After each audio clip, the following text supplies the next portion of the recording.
Hi everyone! So na ako i-share karon sa inyo ha, na ako basahon diri sa Mark chapter 9 sa verse 14. Ang title ani kay The Healing of a Boy with an Evil Spirit.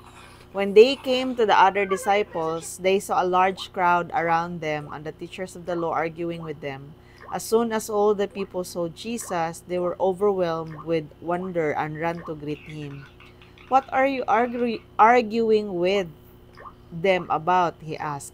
A man in the crowd answered, Teacher, I brought you my son who is possessed by a spirit that has robbed him of speech. So, naaday na kanang dili ka istorya o sayang atong anak. It is called a mute spirit, no? Naaday na spirit nga nagkawat sa iyang tingog. So, mao na siya ang isa sa mga evil spirit nagapanglihok sa spiritual realm. Whenever it seizes him, it throws him to the ground. He foams at the mouth, gnashes his teeth, and becomes rigid. So, magsige siya pangagot sa iyang ngipon, magbula-bula iyang baba. I asked your disciples to drive out the spirit, but they could not. Oh, unbelieving generation, Jesus replied, How long shall I stay with you? How long shall I put up with you? Bring the boy to me. So they brought him. When the spirit saw Jesus, it immediately threw the boy into a convulsion. He fell to the ground and rolled around, foaming at the mouth. So kung na ang anointing ni Jesus, makita nato nga nag-react, nag-manifest no ang evil spirit nga naa sa bata. So the same true with this generation karon nga mga panahon, as long as na ay mga vessel sa anointing sa Ginoo nga naga-walk good, no, not in the flesh, not carnally, but following the will of God in obedience, og nahimo gyud siya nga kanang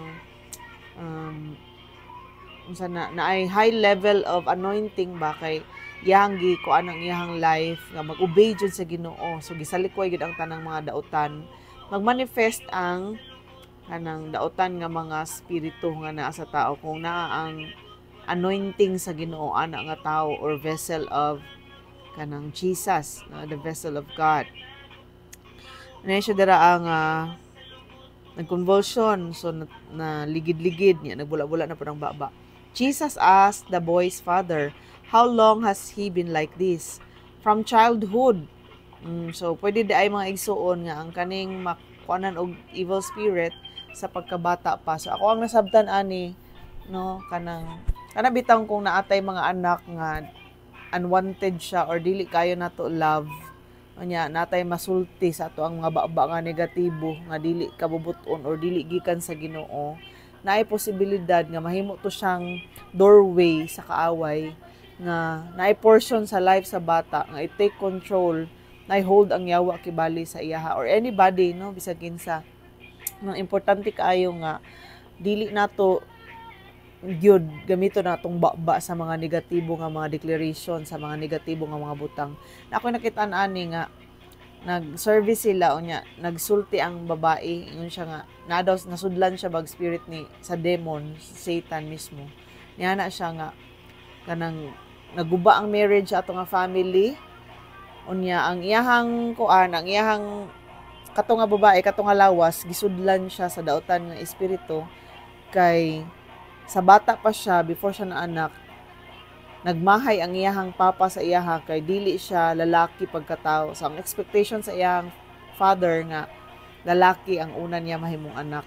So, mauto nga gigamit ang iyahang life no ni Satan, nagdako siya nga na siya dautan nga espiritu sa iyaha. Kinahanglan na siya i-renounce and by the grace of God, pinagi sa anointing, mahunong ra na siya mga igsuon. So, nayon siya dara, how long has he been like this? From childhood, he answered.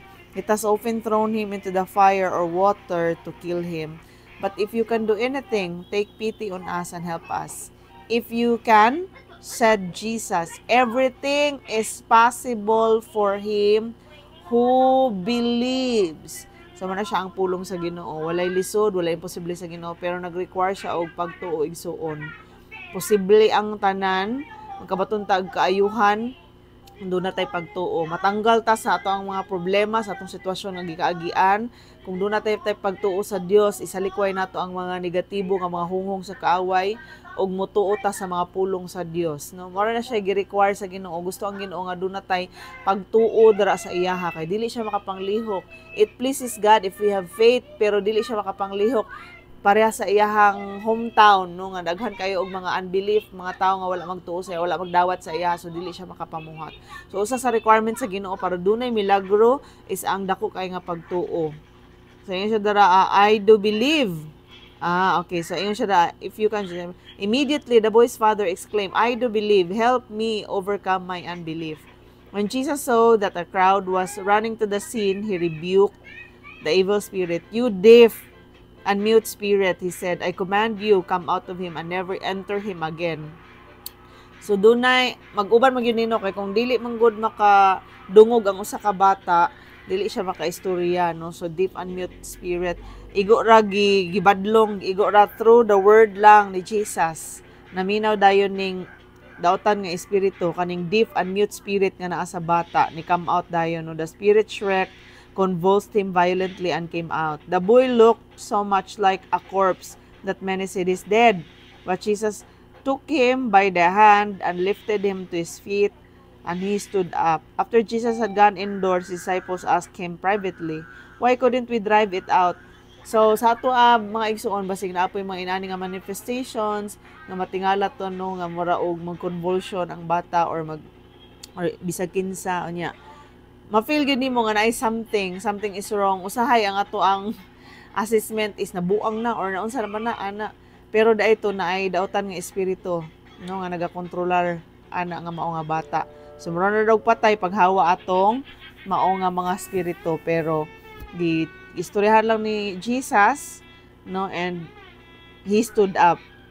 So nangutana ang mga disciple, nganong kami dili man mi makapahawa? So he replied, this kind can come out only by prayer and fasting. Sa uban nga translation, prayer and fasting. Sa NIV nga ako ang Bible, prayer lang nakabutang, pero na siya nakabutang nga B nga gamay. So prayer and fasting. They left that place and passed through Galilee. Jesus did not want anyone, kay sumoto siya. Dili na ako basahon padulong diri sa ubos mga igsuon, pero ako ang i-share sa inyo ha, katong previously nag-share po ko about sa prayer and fasting.